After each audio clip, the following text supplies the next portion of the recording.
I'll be honest, I liked Retribution. People tell me that. And the thing with Retribution, let's break down what inspired. Were you told what inspired it? Because what I feel like inspired Retribution. Now, this is just me talking. I have no You idea. tell me what you think, and I'll This is verify because I know very what it good. was. I know it was what it was based on.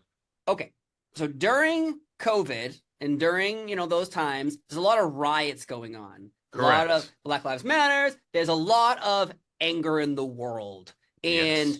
I felt like Retribution. Someone saw that on the news and was like, "Huh, that could be a good angle." But That what? is correct. Okay, I just want to make sure The because the I thought loved it. was the thought was, and as I understood it, when they first, because they weren't sure where they were going, but the initial thought when they had the little guys, that's actually how I ended up in Retribution, was they had the little guys with the ski masks on making a mess. And then everybody ragged on it because they were like, look at how small these guys are. Drew McIntyre would kill these guys. So the next week they said, Ben said, get some bigger guys. So they actually got some performance center guys. And I managed to sneak my way in as an extra long enough to get unmasked and actually get called up. But as I understand it, we were meant to be Antifa.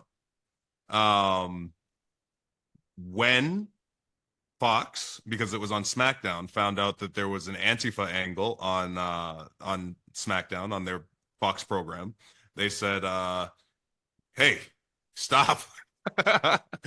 So confusion happened. They were like, "How do we pivot this?" Because they'd already dedicated a decent amount of time to this angle. And then they gave us supervillain masks, and I'm like, "Cool, let's lean into being." I really wanted to be like Power Rangers villains. The putties But you wanted like. yeah, I wanted to be putties. I wanted to be yeah, I wanted, that's exactly what I was like. We look crazy, but like I feel like there's a vibe for that. Um yeah, but they just it never really got back on track. Some people didn't want to do it, and then they ended up it kind of just lost steam and they lost interest in it. And when they lose interest in it, you don't win. And the only way things work is if you're, if you have momentum. And we never had momentum at any point. But it's funny to hear that you liked it because I get it all the time when I go out and I do things. People are like, "Oh, we loved Retribution," and it's so interesting because that entire period of my career was in the Thunderdome, so we had no live crowd. I was never Retribution in front of an audience, so we had no idea how the audience was reacting to it. We'd obviously look on Twitter, and Twitter's notoriously more negative, but in terms of, it would have been really fascinating to know how the audience would have reacted to the Retribution angle, just because that lets you pivot, like if they're like, oh, these guys are actually scary, then play into that. Oh, these guys are kind of ironically goofy, play into that. But we'll never know. It's an alternate universe. Again, I love the process of getting to Retribution, and then once I didn't realize that Fox was like, "What is this?" And Yes. then that's where it goes. Muhammad Hassan is a perfect example of someone who did something that became too real, and then everyone else is like, "What are we doing It was here?" exactly one of those La, scenarios. Yeah. La Resistance had the same exact issue with 9/11 references. It was like, Mm-hmm. this might be Once too you get too real. real, which is, it's kind of sucks. I get it. I completely get it. It's a billion-dollar company at this point.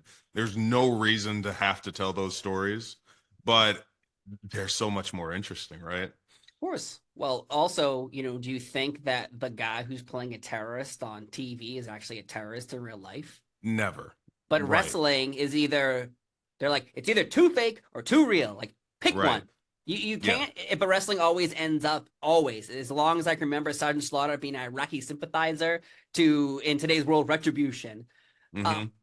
Though, again, I like those masks. I think they're marketable, but they really never sold those things to anybody. And that's the problem. I feel like that is key. And you said Retribution was in the Thunderdome as well. There's a moment Yes. with Bray Wyatt and Alexa Bliss in the ring when Retribution shows up. And if there's ever a highlight reel of Retribution, that is number one on my list and a lot of people's. Number one is that. Number two is because this was also us. It was before we took the masks off, but it was when the Hurt Business went against all of the goons. Yes. That was also a very and those were moments that did big numbers. Like we were so sure, like man, we have something here. We could like if we want to run with this, and the Bray thing was also like, man, we're doing something here. But Yep. it's like you said, if you don't have the machine behind you, and that's something people have to consider when they're watching the product.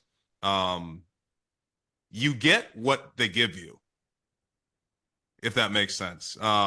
You're not necessarily like there's a lot left on the table for everybody. There's a lot. There's only so much time that you get in a program. So you never really know what people are capable of, how much range people have, what else people can do. You kind of just get what you're given. And unfortunately, we weren't able to go all the way because we weren't given that much to do. Yeah. But yeah, that Bray Wyatt moment, I think, will ever forever go down. If we're talking about like top 10 Thunderdome moments, It was that so is cool. there Yeah. because the idea of him there, he's like saving Alexa Bliss as this evil fiend character, and you're like, wait a minute, I thought the fiend was a bad guy. He's here to Yeah. save someone, a damsel in distress type of situation, and he just And then even that, we were like before Bray lights go off, Bray appears, right? Uh are all of these guys about to jump Alexa Bliss? Like that's like kind of uncharted territory in modern WWE.